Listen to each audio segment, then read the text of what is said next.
Hey guys, still on our tips on what to do to keep your relationship or to have a long lasting relationship. For me, when you go into any relationship, especially, it's taking you into marriage. You have to be in marriage, you have to be together. You have to be, it's a forever thing for me. I am not saying it's a must for any other person, but for me, walking into marriage, deciding to go into marriage and building with someone, especially when it has to do with you having children coming in or having children existing in that marriage, for me, it's a forever thing because your children are going to be learning from you. Your children are going to be studying your environment. Your children, whatever you do in that marriage, your children are going to be learning from you. So they move from you to the next world, which is their world where they build and have to stay with others, with partners, right?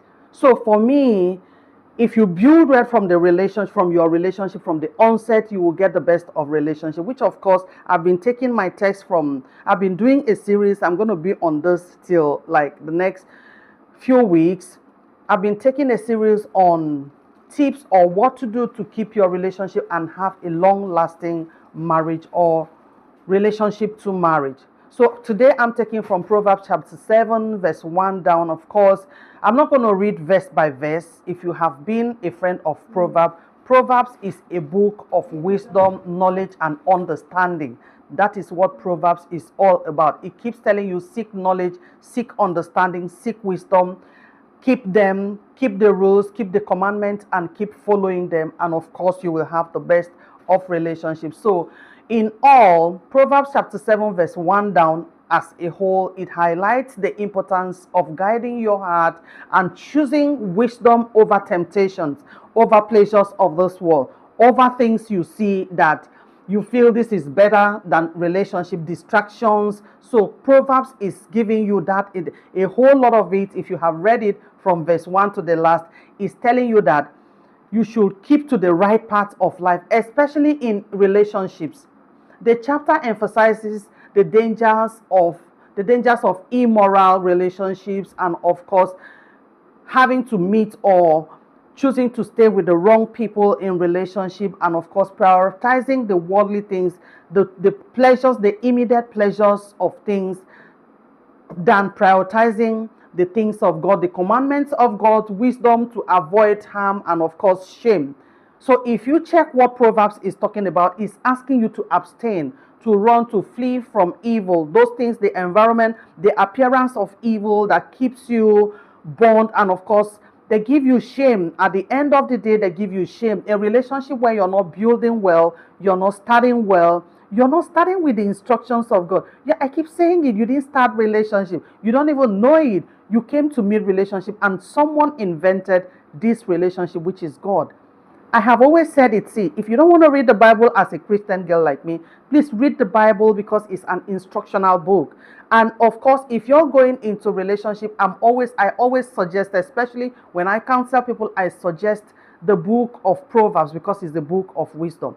So it's telling you to avoid treasures of this world, treasures, the momentary, the immediate treasures, and of course, taking the commandments, the instructions you have been given about marriage to keep your relationship. So I'm going to give you some priorities, some facts on what to be doing for both male and women.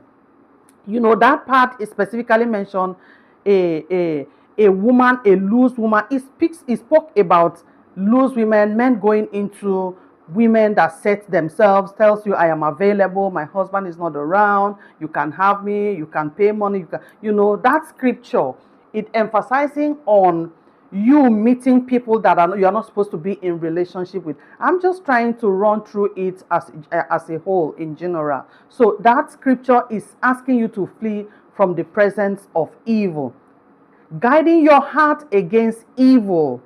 It says guide your heart. If you read that scripture, like I said, I'm not going to read it verse by verse, but it's asking you to guide yourself against evil because it will not end well. Evil will not, when you start it, it will not end well. If you start a relationship that you did not start by taking instructions step by step, getting to know this person.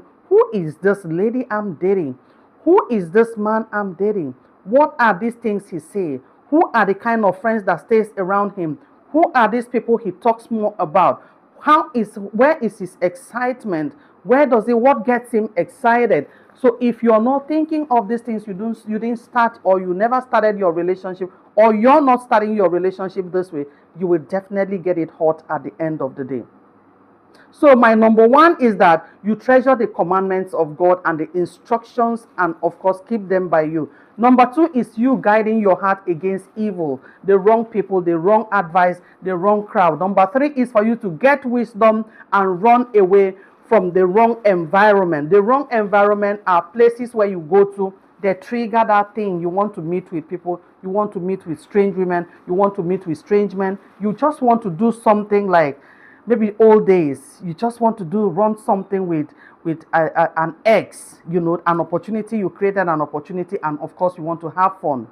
Number four is for you to keep friends that will keep your environment clean, and of course that will keep your relationship with God and men clean. I've always said it, for you to have an existing relationship with God, definitely you will have a good relationship with man. But if you don't have an existing relationship with God, you will find it so difficult and hard to even start a relationship and keep it. So my advice to people when I speak is for you to have an outstanding relationship with God, and of course keep the wisdom of God with you in your environment, and you will get it well. Avoid friends, avoid triggers. The next one is for you to embrace life. Choose life. When I say choose life, choose those things that gives you life. Choose those things that will end well. Choose those things that gives you happiness. Choose those things. There are these things that when you start, they give you life. They keep your environment saturated with the presence of God. Who doesn't need God? Are you saying when I talk about God having God in your relationship, and you're like, she's talking too much about God, God, God. Yes, you didn't start this relationship. The relationship is all about God. And for you to be able to drive a Mercedes, you have to read the manual, or you must have the manual with you. For you to be able to fix a car, you should have the manual. If you have not gone through it, the class of teaching on how to mend your car, if it stops, the little things you have to do, then you have to get the manual. If you have not gone through the school, there is always a manual in your car. What am I trying to say here? You did not build, you did not start relationship. So God started relationship and he owns it. So for you to exist and do well in your relationship, you must get life, embrace life, insist on that which is right. The last one is for you to be obedient to the things of God, be obedient, prioritize self-care. Do well to know that if anything happens in that relationship that has to do with harming anyone, you are the first person that will benefit from it. So I don't know how you're building your relationship. I don't know what stage your relationship is. I don't know how you intend to keep your marriage. But I'm asking that you prioritize the wisdom and knowledge of God in your relationship, and it will go well and it will end well. God bless you. If you have not sent in your comment, I don't know what you're waiting for. Your comment will help me to do something better in our next video. And of course, your thumbs up will help the YouTube algorithm to push more of this video to people. Marriages are breaking every day. You like it or not, people are getting frustrated every day. There are a lot of young women who are doing so well. They are doing powerfully well, but they have ending up in a marriage, and they ran out of the marriages because they never had good counsel. They never felt there is important, there is presence of God. There is the importance of the presence of God in their relationship, in their marriages. So they were doing things and reading voraciously from the social media, from corners of Instagram, from corners of YouTube, from corners, anywhere, each part, anywhere most people go to these places, they're listening to the wrong ad. You see, experience is the best teacher, yes, but some of the people that their marriages have broken today, they confess every day, they say it every day. They listen to the wrong advice. They took the wrong advice, and of course, before you know it, it's regret. And of course, when you don't start like I'm instructing now, it will definitely end in regret. So my sister, my brother, I don't know what level your relationship is now. I don't know what you're building. I don't know how you want to end it. But I'm saying it is better to build well, start well, and of course you see it working for you. God bless you, and I'll see you again in my next video, or make me see you in my next video from Here Is Love. Bye-bye.